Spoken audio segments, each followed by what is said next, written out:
Recording in progress. Los rasgos hacen que seamos eficientes, ¿no? No eficaces, porque normalmente la obsesividad te hace lento, ¿no? Pero sí eficientes, que te rijas, que cumplas protocolos, que sigas normas, ¿no? Entonces, los rasgos de obsesividad en el personal médico son rasgos de un buen profesional, ¿no? Pero una cosa son rasgos, ya les he dicho, como que características que podemos tener que nos pueden ayudar a tener un trastorno, ¿no? Entonces, una persona normalmente obsesiva es una persona perfeccionista, es una persona que le gusta que las cosas salgan a su manera, o sea, quieren tener el control y si no se hacen las cosas a su manera, normalmente lo que hacen es lo que normalmente hacen este tipo de personas es volver a hacer, ¿no?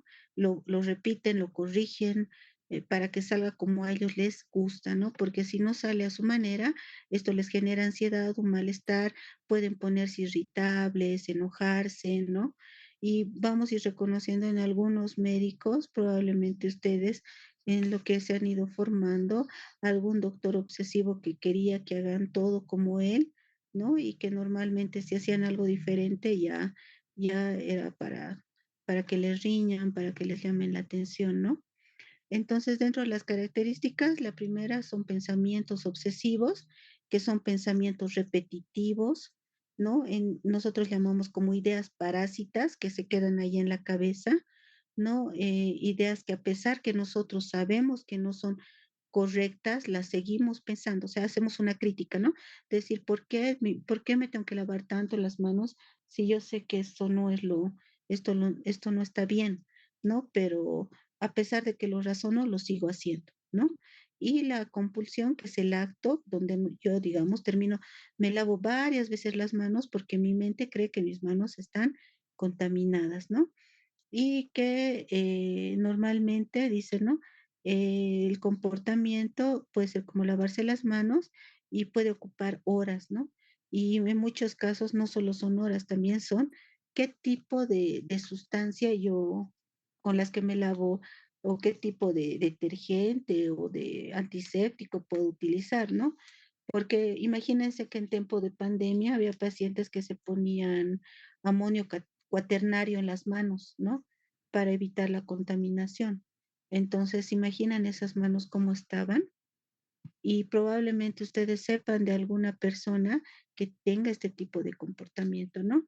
Dice que los pacientes ocultan sus síntomas casi siempre porque se avergüenzan de sus pensamientos y se debe realizar una buena anamnesis y además buscar indicios como manos enrojecidas, pérdidas de pelo en parche porque se jalan y están asociados a depresión u otros trastornos como puede ser la anorexia, que tiene muchos rasgos obsesivos, los tics, además que se inicia en la edad adultez de manera gradual y existen exacerbaciones y remisiones o a veces deterioro gradual en la función psicosocial, ¿no? Yo tenía un paciente que no tocaba puertas ni para abrir, ¿no? Las chapitas, nada. Entonces todos le tenían que abrir la puerta, todos tenían que cerrar puertas, ¿no? Y como cuando ya estaba en terapia, está empezando a mejorar, había dejado la medicación y un día ha salido a la calle y se ha quedado hasta las 4 de la mañana parado frente a su puerta esperando que alguien le abra, porque él no quería ni tocar, ni quería llamar, ¿no? Para que le abran la puerta, ¿no? Así llegan a de ser graves y disfuncionales las personas obsesivas, ¿no? O tenía un estudiante de medicina que se bañaba con lavandina cuando iba al hospital, ¿no? Y además desechaba toda su ropa y su mamá decía, ya no puedo comprar más ropa, ¿no? Además que ella se saca su ropa, lo mete a la lavandina, ropa nueva, termina arruinándola porque ella siente que todo está contaminado porque ha ido al hospital. Entonces yo le decía a la paciente, ¿y tú estás segura de lo que estás estudiando? Porque todo el trabajo va a ser probablemente la mayor parte del tiempo, o por lo menos hasta que seas profesional en hospitales, ¿no? Entonces, ¿estás segura de dónde estás o bajo qué vas a estar expuesta como médico? Que era una pregunta que se quedó en el aire, ¿no? Entonces, la respuesta, doctores.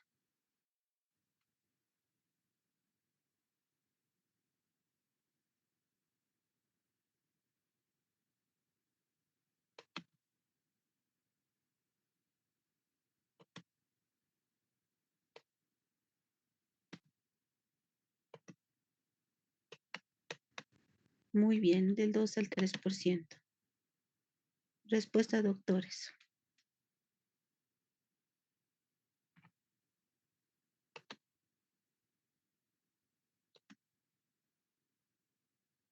Algunos dicen A, otros dicen B.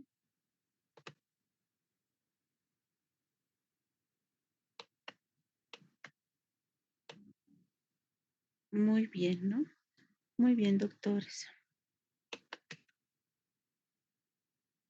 Dentro de la etiología y la fisiopatología del trastorno obsesivo compulsivo, se sugiere hay un factor genético en los desórdenes obsesivos compulsivos y que estudios familiares muestran agregación del trastorno como en el síndrome de Tourette, frecuente en varones y primogénitos, y el origen anatómico del comportamiento incluye la corteza orbitaria, el núcleo caudado y el globo pallidus, ¿no? Y se cree que el núcleo caudado participa en la adquisición y mantenimiento de hábitos y el aprendizaje de habilidades. También disminuye la actividad metabólica medida en el núcleo caudado, ¿no? Obviamente esa actividad se mide por tomografía por emisión de positrones. ¿Cuál es la respuesta correcta, doctores?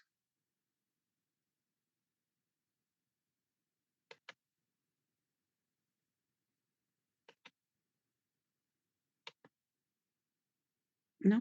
Entonces acá está esta pregunta también las he hecho para que vayas reconociendo que normalmente las abreviaciones que se utilizan, ¿no? Trastorno de estrés postraumático, fobias, trastorno obsesivo compulsivo, trastorno de ansiedad generalizada y ataques de pánico, ¿no? Entonces la mayoría ha puesto C y la respuesta correcta es TOC, ¿no? Se ha pasado, pero la respuesta es TOC. El tratamiento del trastorno obsesivo compulsivo, hemos dicho que la primera opción para el trastorno y aprobado por la FDA es la clomipramina, ¿no? Y que también se puede utilizar la fluoxetina, pero a dosis muy altas, normalmente entre 60 a 80 miligramos día, ¿no? Que normalmente la dosis que se utiliza para un trastorno, para un cuadro depresivo es 20 miligramos, o sea, es una dosis bastante alta, además de la fluvoxamina, que como les he dicho ahora ya sí tenemos en nuestro medio, que normalmente la dosis que se utiliza son 100 miligramos, la paroxetina, que se utiliza a dosis altas entre 40 y 60, y la sertralina, que se utiliza como a dosis media, que es de 50 a 150, ¿no? Y que normalmente un 50-60% mejora solo con el tratamiento farmacológico, porque normalmente las terapias son, en esta la terapia cognitivo-conductual o la de exposición y prevención, son las que responden bien a los tratamientos ¿no? O sea, el tratamiento es combinado entre farmacología y también las terapias psicológicas que nos va a ayudar bastante, ¿no? Y que las técnicas afectivas incluyen el aumento gradual a la exposición, que es más o menos lo que hemos visto en fobias. Normalmente en TOC se trabaja más o menos algo parecido, ¿no? Como tocar algo que esté sucio y no lavarse las manos, ¿no? Como exponerlo a cosas, ¿no? Tenía el caso de un paciente, ¿no? Que no quería ir al cementerio, ¿no? ¿Por qué razón? Porque dentro de su TOC todo, o sea, había como que pedacitos, o sea, como que gramos de personas muertas en el ambiente y que se podía ver en las tumbas como tierra y cosas como esa, ¿no? Que al final ha empezado a disfuncionar porque ya era un problema que ya lo estaba creando hasta con la familia. Él prohibía que nadie vaya al cementerio, que nadie podía ni siquiera caminar cerca al cementerio, ¿no? Porque ya estaban contaminados, ¿no? Y él, cuando llegaban a su casa, les obligaba a sacar la ropa, les obligaba a bañarse, los descontaminaba, entonces la familia estaba aburrida, ¿no? Entonces, por esa razón es que normalmente con este paciente la psicóloga ha hecho terapias de exposición. Al principio cerca al cementerio, un poquito más cerca, ¿no? Luego ya entrar al cementerio, luego acercarse a una tumba. Entonces, poco a poco y esto yendo controlando los niveles de ansiedad que va generando, lo que puede ir tolerando para luego, para luego ya que él pueda ir sin ese miedo como tal, ¿no? Entonces, esto como vamos a hacer como una pasadita rápida, ¿qué deben recordar para el examen de la residencia? Uno, el trastorno de ansiedad generalizada, síntomas, definición y los tratamientos en ataques de pánico, las características y los síntomas también que se pueden presentar con el ataque de pánico y los tratamientos. En trastornos de ansiedad social, normalmente, qué tipo de miedo, qué características tiene, el tratamiento y los síntomas que el paciente puede presentar. En fobias, normalmente, eh, a qué objeto o situación podemos tener la fobia, los síntomas y el tratamiento, que normalmente son dos, ¿no? El de exposición y el cognitivo conductual. En trastorno obsesivo compulsivo, ¿cuál es la definición? Los ejemplos que normalmente a qué podemos tener miedo, que les he explicado, y los tipos de trastornos obsesivos que podemos tener y en el trastorno de estrés postraumático, cómo está afectada la parte cognitiva y cómo la memoria es la que se altera en estos eventos. Y en los trastornos de ansiedad por separación, que hemos hablado que es un cuadro que se da en niños y que normalmente están relacionados a la figura de apego, o sea, al papá o a la mamá. El mutismo selectivo, que ya hemos hablado, las diferencias entre trastornos de ansiedad, el uso de medicación y la terapia cognitivo-conductual, ¿no? Además que es una terapia de exposición, la prevalencia, la diferencia de condiciones médicas que les he explicado, trastornos de ansiedad inducido por sustancias y por condiciones médicas, ¿no? Y además que la evaluación de la ansiedad se debe hacer por una historia clínica, además que primero se hace una exclusión de otras enfermedades y comorbilidades para recién ver desde una parte psiquiátrica y el manejo de la ansiedad desde una práctica clínica, que es un enfoque integrado, y la educación al paciente y los factores de riesgo que pueden ser genéticos, ambientales y psicológicos. Además que hay un impacto funcional en los trastornos de ansiedad, como la interferencia en la vida, con la vida diaria y la importancia del tratamiento temprano para evitar discapacidad y, ¿no? y mejorar el pronóstico del paciente. Y eso es todo el día de hoy, doctores,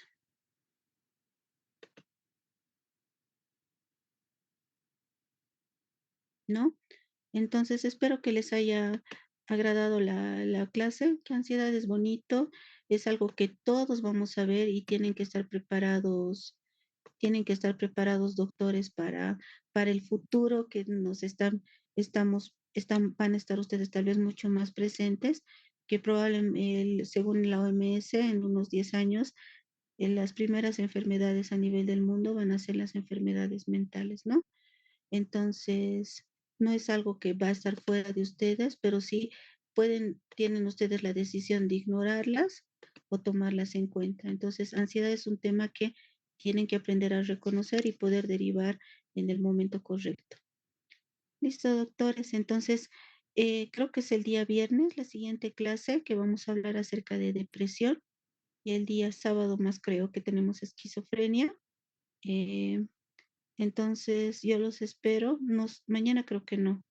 ¿Estoy bien, no, doctores? ¿O me estoy confundiendo? Help, ayúdenme, por favor.